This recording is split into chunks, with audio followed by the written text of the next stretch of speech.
오늘 우리가 읽은 본문이 예수님의 예루살렘 입성이죠. 입성을 다루는 이야기인데 이 예수님께서 예루살렘에 들어가시는 사건은 입성 사건은 사복음서 모두가 다루고 있습니다. 그런데 그 내용에 있어서는 조금씩 다르게 나타나고 있습니다. 복음서마다 자신의 겉옷을 벗어서 길에 깔고 호산나 다윗의 자손이여 하면서 예수님을 영접하는데, 오늘 본문에는 마태, 마가, 누가복음에는 나오지 않는 것이 하나가 등장하거든요. 그게 뭐냐면은 종려나무예요. 사람들이 종려나무 가지를 들고 예수님을 환영합니다.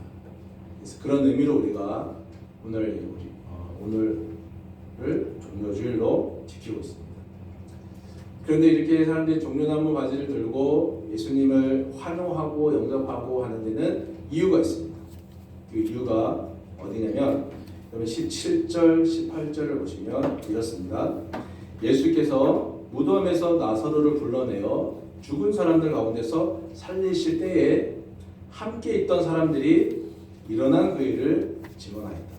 이렇게 우리가 예수를 맞으러 나온 것은 예수께서 이런 표적을 행하셨다 하는 말을 들었기 때문이다.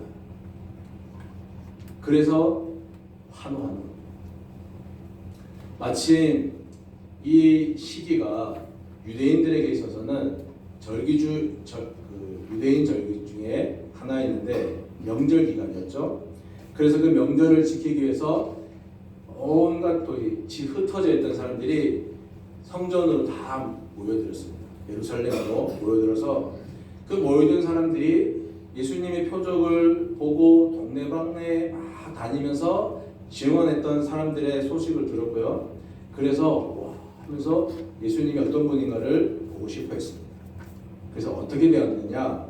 12절 말씀인데 보시면, 저는 여러분들은 개역개정인데 저는 또 다른 성경 버전이니까 참고해서 보시면 될 것 같습니다. 이튿날에는 명절을 지키러 온 많은 무리가 예수께서 예루살렘에 들어오신다는 말을 듣고 각지에서 올라온 사람들이 그 전날에 나사로를 살리신 예수님이 예루살렘으로 온다는 소문을 듣고 모여들었다가 예수님이 예루살렘 성으로 입성하실 때 호산나 찬송합니다, 주의 이름으로 오시는 이스라엘의 왕이여 하면서 영접하고 환영하고 환호하는 대열에 참석하게 된 거예요. 그런데 이제 많은 사람들이 예수님을 영접하는데, 그런데 예수님을 환호하는 사람들만 있었던 건 아닙니다. 본문 10절에 보면 대제사장이 나오는데, 대제사장은 예수님을 반기지 않았습니다. 그들은 보시면 10절에 보시면 예수님뿐만 아니라 나사로까지 죽이려고 했습니다. 왜냐하면 그 이유가 이어지는 11절에 나오고 있거든요. 왜 죽이려 했냐면은 죽은 나사로가 살아난 그 표적 때문에, 죽은 나사로를 살렸던 그 예수님의 표적 때문에 자기들을 따르던 많은 유대인들이 유대교로부터 떨어져 나가서 예수를 믿기 시작했기 때문에 저 예수를 또 저 나사로를 죽이려고 했던 겁니다. 자기들의 기득권을 지키기 위해서요, 로마 황제를 섬겼던 이 대제사장 같은 유대 지도자들은 예수님과 항상 복음서를 보면 반대편에 있었어요. 그러니까 적대관계에 있었어요. 그들은 처음부터 예수님을 위험인물이라고 낙인 찍었고요, 또 예수님을 어떻게 해서든 죽이려고 여러 가지 음모와 계략을 만들어냈습니다. 그 하나의 예를 보시면, 유대인 지도자들이 예수님을 죽이려고 믿음이 좋아 보이는 사람들을, 또 겉으로 멀쩡해 보이는 사람들을 몇 명 뽑아가지고 예수님께 보냈습니다. 그리고 가서 예수님한테 이런 질문을 한번 해봐라 해서 시킨 게 뭐냐면, 세금을 우리가 황제에 있겠죠. 가이사에게 바치는 것이 옳습니까? 아니면 옳지 않습니까? 이렇게 예수님한테 한번 질문해봐라 이렇게 했습니다. 마치 자기들은 믿음 좋은 사람인 것처럼 위장을 해놨고요. 그래서 사람들이 가서 예수님한테 가서 가이사에게 세금을 바치는 게 옳습니까? 틀립니까? 질문했어요. 만약에 예수님께서 이 질문에 대해서 가이사에게 세금을 바치는 것이 옳다고 대답하면은 이러는 거죠. 그동안 예수님 당신은 하나님 나라에 대해서 가르쳤고 하나님께 뭘 바치라고 그렇게 가르쳐 왔는데 왜 세금을 가이사에게 우리의 적대국 가이사에게 황제에게 내라고 하십니까? 하면서 트집 잡아가지고 예수님의 가르침을 더 이상 사람들에게 소용없는 것처럼 만들어가지고 예수님의 인기도를 확 끄집어내고 사람들이 거기서 빠져나서 다시 유대교로 돌아오게끔 만들려고 하는 계획을 짰고요. 만약에 예수님께서 아니다, 틀렸다, 하나님께 바쳐야 된다, 가이사에게 황제에게 세금을 바칠 필요가 없이 하나님께 바쳐야 된다 이렇게 대답하면 로마에 대한 반란죄로 엮어가지고 예수님을 황제에게 고발해가지고 죽이려고 만들었어요. 늘 그런 공격을 예수님은 당하고 사실 겁니다. 그렇게 이런 유대인 지도자들이 예수님을 항상 이렇게 음모를 짜고 계획을 짜서 공격하고 한편은 이랬는데 또 한편으로는 이 유대인 지도자들 반대편에서는 그들에게 대항을 해가지고 예수님을 왕으로 세우고 정치적인 혁명을 이루고자 했던 사람들도 있었습니다. 그들이 누구냐? 오늘 우리가 본문에서 읽은 호산나 찬송하리로다 주의 이름으로 오시는 이여 찬송합니다 했던 이 무리들이. 근데 예수님께서는 유대인 지도자들에게도 넘어가지 않았고요. 자기를 막 이렇게 다윗의 자손이여 하면서 막 반기는 이 사람들에게도 동조하지 않았습니다. 왜 다윗의 자손이라고 했냐면 예수님께서 나사로를 살리셨잖아요. 그 표적이 엄청났거든요.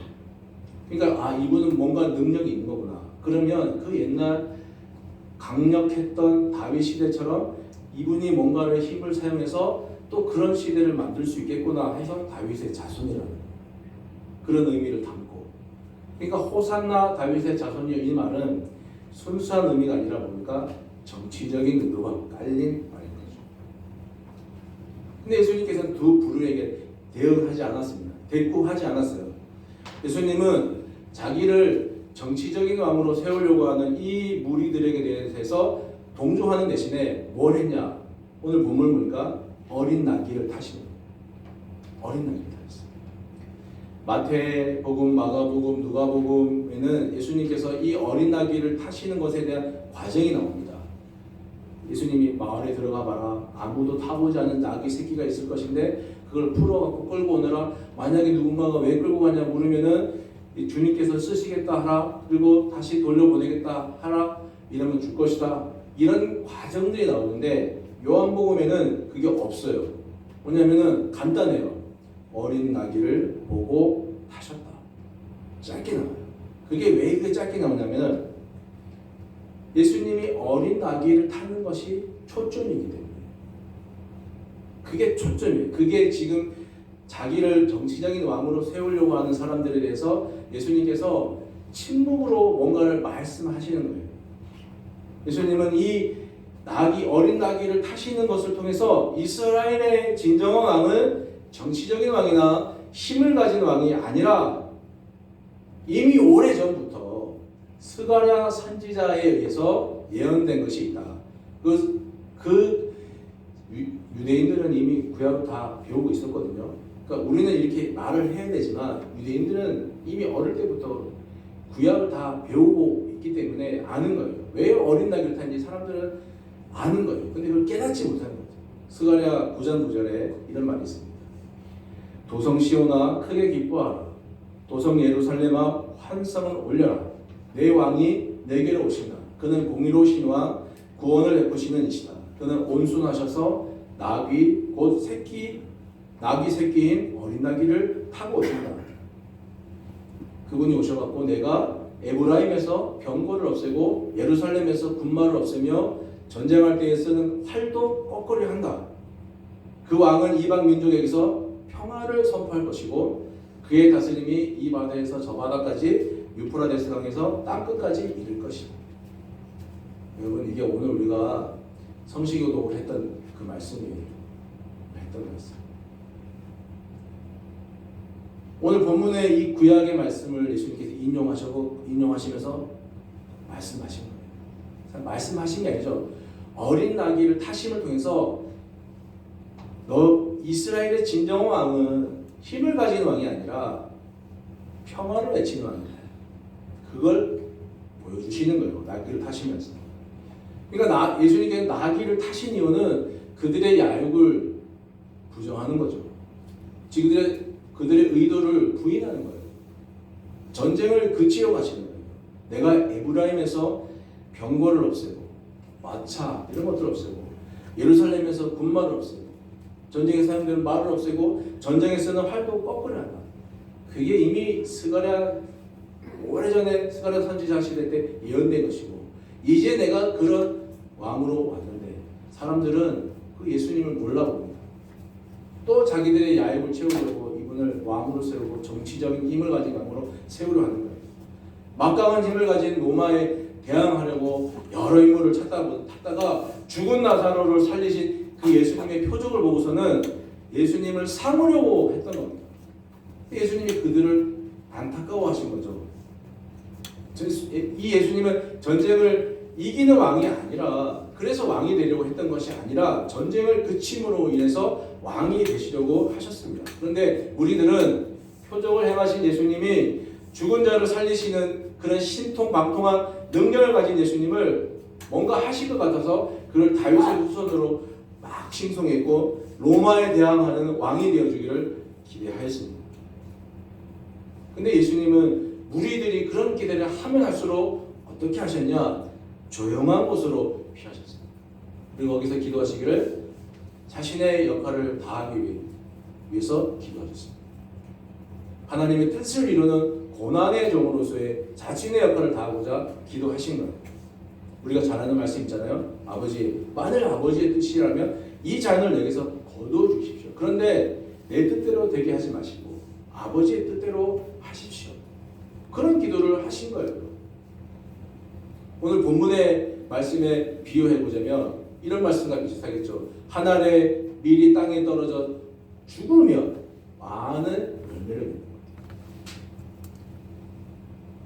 그것이 예수님의 고난이었고 십자가의 진정한 의미입니다.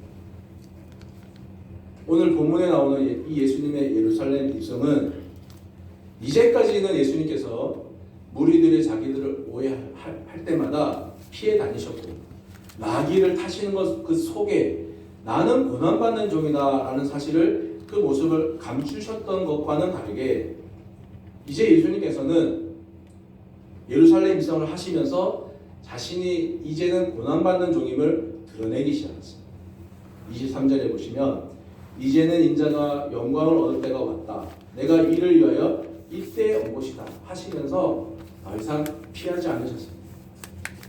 근데 누구도 예수님께서 이 예루살렘에 입성하시는 의미를 깨닫지 못했습니다. 동고동락했던 제자들도 몰랐습니다. 사도 요한이 나중에 이것을 이렇게 기록하죠. 16절에 있는 말씀인데요. 제자들은 처음에 이 일을 깨닫지 못했다가 예수께서 영광을 얻으신 후에야 이것이 예수께 대하여 기록된 것임과 사람들이 예수께 이같이 한 것임이 생각나더라. 이렇게 사도 요한은 적고 있어요. 자기도 제자였지만 자기도 예수님 살아있을 때 이걸 전혀 몰랐는데 나중에 예수께서 영광을 얻으신 후에야 이걸 알게 되었다. 이렇게 말하고 있는 거거든요. 그 요한 사도뿐만 아니라 다른 제자들 역시 예루살렘 입성이 십자가의 시작이었음을 몰랐습니다. 그런데 예수님께서 영광을 얻으신 후에야, 그러니까 어떤 의미냐면 예수님이 몸을 입고 이 땅에 오시고 여기에서 죽으시고 부활하시고 승천하셔서 하나님의 아들로서의 신분을 회복했을 때, 그래서 이 땅에 예수께서 약속하신 성령이 오셔서 우리에게 예수가 진정한 메시아였음을 깨닫게 하신 후에야 예수님께서 나귀를 그래서 타셨구나. 사람들의 환영을 받을 때마다 조용한 곳으로 가셔가지고 기도를 그런 이유에서 하셨구나 하는 것들이 풀려지게 된 겁니다. 그제서야 비로소 예수의 영광, 예수가 고난받고 죽고 부활한 이후에야 비로소 예수가 평화의 왕이었고 고난의 종이었음을 알게 되었다. 그런 말씀을 하고 있는 거예요. 여러분, 죽었던 나사로를 살리신 예수님을 자신들의 왕으로 삼으려고 했던 이 무리들의 의도는 예수가 왕이 되었을 때 나도 그 옆에서 한 자리 깨차고 그 권력을 가지고 나도 뭔가 높은 자리에서 지배하며 살려고 했던 것입니다. 그러나 예수님은 지배하는 방식으로 왕이 되지 않으십니다.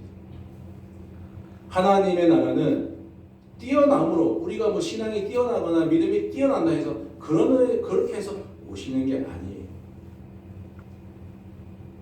하나님의 나라는 우리에게 가까이 오시는 거예요.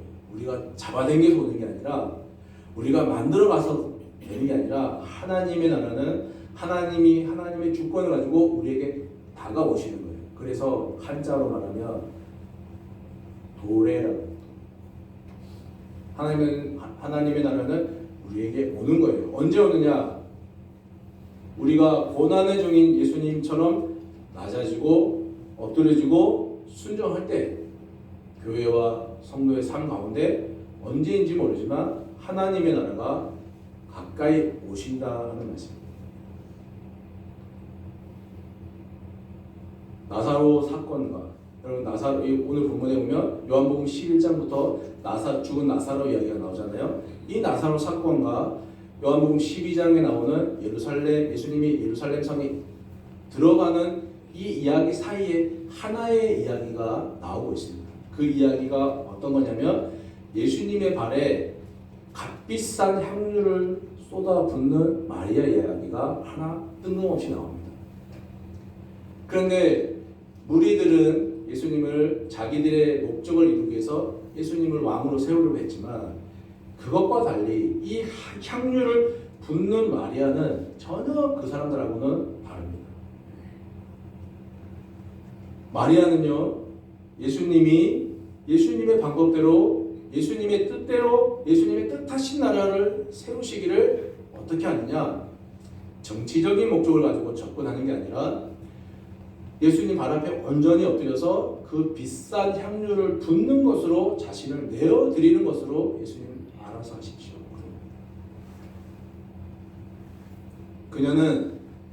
이 마리아는 300데나리온의 향유를 갖다 부어요. 지금 여러분, 300데나리온이라 그러니까 이 뭐가 안 되시지만, 여러분들은 그 백화점 가셔가지고 막 향수 막 50ml, 100ml 비싸잖아요.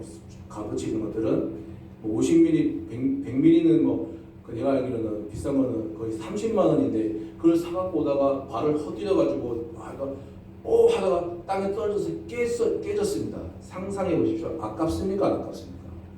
아깝죠. 막 여기 막 한숨이 나오는데 여기서 얼마나 아까워요 그거를. 그런데 이 300데나리온은 어떤 값어치냐? 쉽게 말하면 3천만 원짜리. 그거를 그냥 예수님 발에 갖다 부어요. 여러분, 그렇게 예수님 섬길 수 있습니까? 우리가 말이 순종이지, 말이 내어드림이지, 이렇게 할 수 있나요? 그런데 더 신기한 건요, 따르는 무리들은 호산나 이 말 저 말 다 하는데, 이 여인은 따라 부르면 그 3천만 원짜리를 부으면서 아무 말이 없어요. 그런데 아무 말 없는 그녀의 행동이 분명히 우리에게 말하는 게 있는데, 주님께서 뜻하시는 대로, 주님의 방법대로 나의 왕이 되십시오. 주님의 나라를 우리 가운데 이루어 주십시오. 그 얘기를 하는 겁니다. 모르겠습니다. 여러분들 오늘 설교를 듣고 돌아가셔가지고 딴 거 다 잊어버리고 3천만 원만 기억하는지 모르시겠지만, 여러분, 이 여인의 행동을 기억하십시오. 그 값비싼 향유를 부으면서 아무 말도 안 해요. 그러나 그녀의 행동이 우리에게 주는 분명한 메시지는, 주님의 방법대로, 주님이 뜻하시는 시간에 주님이 이 주님의 나라를 우리 왕, 주님이 나의 왕이 되어 주십시오. 이게 여러분 여인의 모습. 우리의 신앙이 이래야 되지 않겠습니까? 이렇게 되자는 게 아니라 이런 방향을 가지고 나아가야 하지 않겠습니까? 똑같이 무리도 예루살렘으로 들어가고 예수님도 예루살렘으로 들어가셨지만 무리들은 뭔가 목적을 의도를 가지고 예수님을 지배하는 마음으로 세우려고 했고요. 예수님은 반대로 고난당하는 종으로서 예루살렘에 들어가셨습니다. 서로가 똑같은 행동을 했지만 다른 꿈을 꾸었습니다. 동상이몽의 꿈을 꾼 거예요. 여러분, 산불 피해를 당한 분이 참 많더라고요. 우리 교인들도 한 5가지 있는데 산불 피해를 당해서 내가 신앙생활 잘못해서 내가 하나님한테 벌 받았구나. 내가 하나님 앞에 뭔가 못해서 하나님이 이렇게 나를 미워하시구나. 그런 동상이몽의 꿈을 꾸지 마십시오. 하나님은 우리가 실력이 좋든 실력이 나쁘든 믿음이 좋든 믿음이 나쁘든 똑같습니다. 늘 언제나 사랑하십니다. 우리가 늘 회복되고 우리에게 좋은 것으로 주시기를 원하는 겁니다. 재산이야 피해본 거야 시간이 지나면 뭔가 이렇게 어른 과정을 통해서 회복되는 거지만 여러분 믿음이 훼손되면 그런 걸 이런 고난을 통해서 우리의 믿음이 떨어지거나 훼손되면 그건 정말 살리기 어려운 거예요. 여러분도 그런 경험 해보셨죠? 믿음이 떨어져서 쉽게 말하면 믿음의 슬럼프를 겪으면서 이것이 다시 회복되기까지 얼마나 힘든가 여러분 다 경험해 보셨잖아요. 우리 교인들 가운데 산불 피해를 당하신 분들이 동상이몽의 꿈을 꾸지 않고 하나님이 여전히 여러분들 사랑하신다는 것을 기억하시고 집 나간 탕자가 돌아오기까지 집을 나갔을 때부터 문 밖에서 언제 오나 기다리신다는 아버지의 사랑을 다시 한번 기억하고 회복하시기 바랍니다. 오늘은 종료주일입니다. 이제 우리가 따르는 무리들이 꾸었던 동상이몽의 꿈도 아니고 하나님이 날 미워한다, 하나님이 날 벌주셨다 이런 동상이몽의 꿈도 아니고 우리의 왕으로 오시는 주님께 이 마리아처럼 주님의 방법대로 하시도록 말없이 순종하고 자신을 내어드리는 순종을 통해서 하나님이 우리에게 왕이 되시는 그런 믿음의 삶을 살아가기를 바랍니다.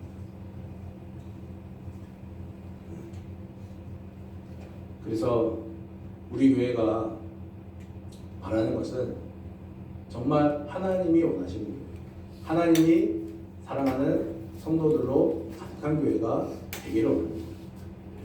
여러분들이 하나님 앞에 순종하는 것은요, 이렇게 제가 말씀을 전하지만 어디다 갈까?